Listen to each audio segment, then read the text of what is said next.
بسم الله الرحمن الرحیم. الحمد لله رب العالمین و الصلاة و السلام علی سیدنا محمد اللهم صل علی محمد و آل محمد و عجل فرجه و آله الطیبین الطاهرین سیما بقیت الله الاعظم ارواحنا له الفداء.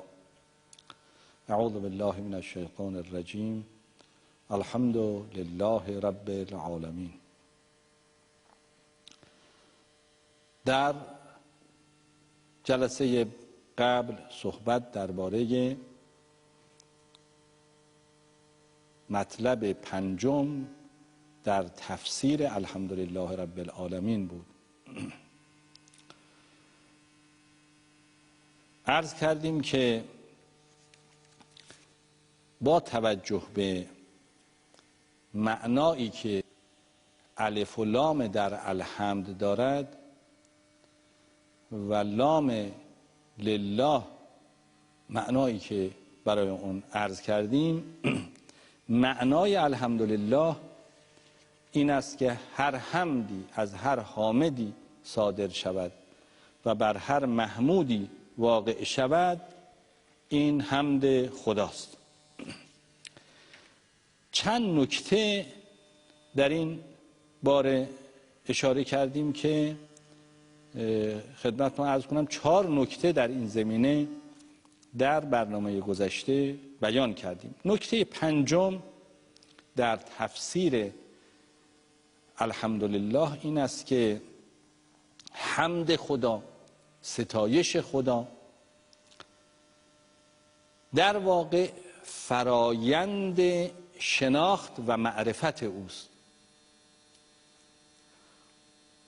هرچه معرفت انسان نسبت به حضرت حق بیشتر باشه، ستایش او و حمد او نسبت به خدای سبحان کاملتر میشه.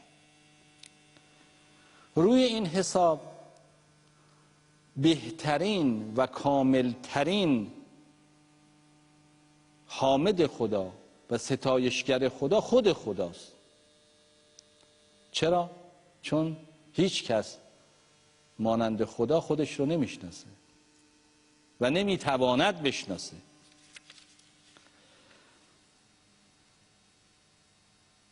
خداوند سبحان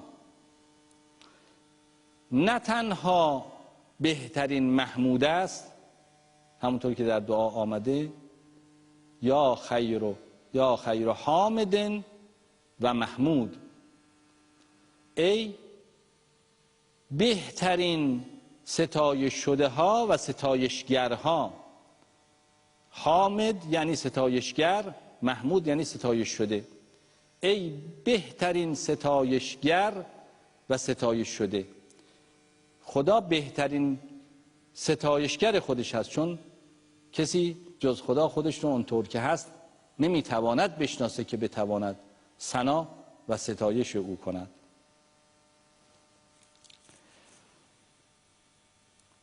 چرا؟ چون همونطور که در قرآن آمده ولا یحیطون به علما، کسی محال است احاطه علمی نسبت به حضرت خدا، حضرت حق پیدا کنه، احاطه معرفتی پیدا کنه. به همین جهت است که شایسته است دیگران خدا را همراه با تسبیح تحمید کنند و سبح بحمد ربک. همونطور که علامه طباطبایی رضوان الله تعالی علیه فرمودند، اصل تسبیح است و حمد مقارن او. و الملائکه یسبحون بحمد ربهم. سبح بحمد ربک یعنی اول خدا رو تنزیه کن از همه اوصافی که شایسته او نیست، مقارن او تحمید کن او را. تنها کسی میتواند خدا را آنچنان که هست تحمید کند که او را منزه از همه نقص ها بداند.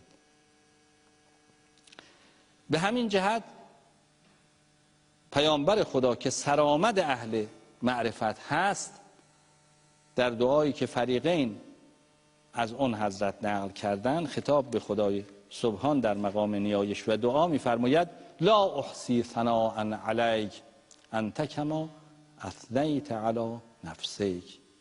من نمیتونم ستایشگر تو باشم، تو همان گونه هستی که خودت انت کما اثنیت علی نفسک، تو همان گونه هستی که خودت ثناگوی خودت هستی، ثنای خود رو گفتی، خودت رو ستایش کردی. بنابراین ادب عبودیت اقتضا می‌کند که وقتی انسان میگه الحمدلله، اگه بخواد حمد کاملی باشد در حد خودش بگه الحمدلله کما هو اهله، همونطور که در بعضی از روایات هم آمده. ستایش خدا را اونگونه که شایسته هست، هرچند که من اونگونه که شایسته هست او رو نمیشناسم. خب این هم مطلب پنجم. مطلب ششم تفسیر روایی الحمدلله هست که حمد در روایات اهل بیت چگونه تفسیر شده. در روایات اهل بیت با تعبیرهای مختلفی حمد به شکر تفسیر شده که حالا این روایات رو به چند دسته ما میتونیم تقسیم کنیم. یکی دو دستش رو در این برنامه عرض میکنیم، بقیهش میمونه برای برنامه بعدی. دسته اول روایاتی رو که حمد رو به مطلق شکر یا شکر در برابر نعمتهای الهی تفسیر کردن، مثل این روایت که منسوب هست به حضرت امیر علیه السلام که میفرماید الحمد شکرون. حمد یعنی چی؟ حمد یعنی شکر، یعنی سپاسگزاری. یعنی هم در واقع نوعی سپاسگزاری است. یا این روایت که از امام رضا علیه السلام نقل شده که در تفسیر الحمدلله رب العالمین میفرماید ان قوله عز وجل الحمدلله، این گفته خدای سبحان که میفرماید الحمدلله انما هو اداء لما اوجب الله علی خلقه من الشکر، این سپاسگزاری ماست از پروردگارمان و شکر لما وفق عبده الخیر، در برابر نعمت‌هایی که بله ستایش هست بر توفیقی که خداوند به بنده خود داده از کار خیر. یا این روایت که از این روایت هم از امام رضا علیه السلام است، چیزی که از بیان دیگری است در تفسیر این آیه کریمه و این رو نقل میکنه از اجداد بزرگوارش، از امیرالمومنین علیه السلام نقل میکنه که شخصی از امیرالمومنین پرسید این الحمدلله رب العالمین یعنی چه؟ حضرت فرمود الحمدلله هو ان عرف عباده بعض نعمه علیهم جملا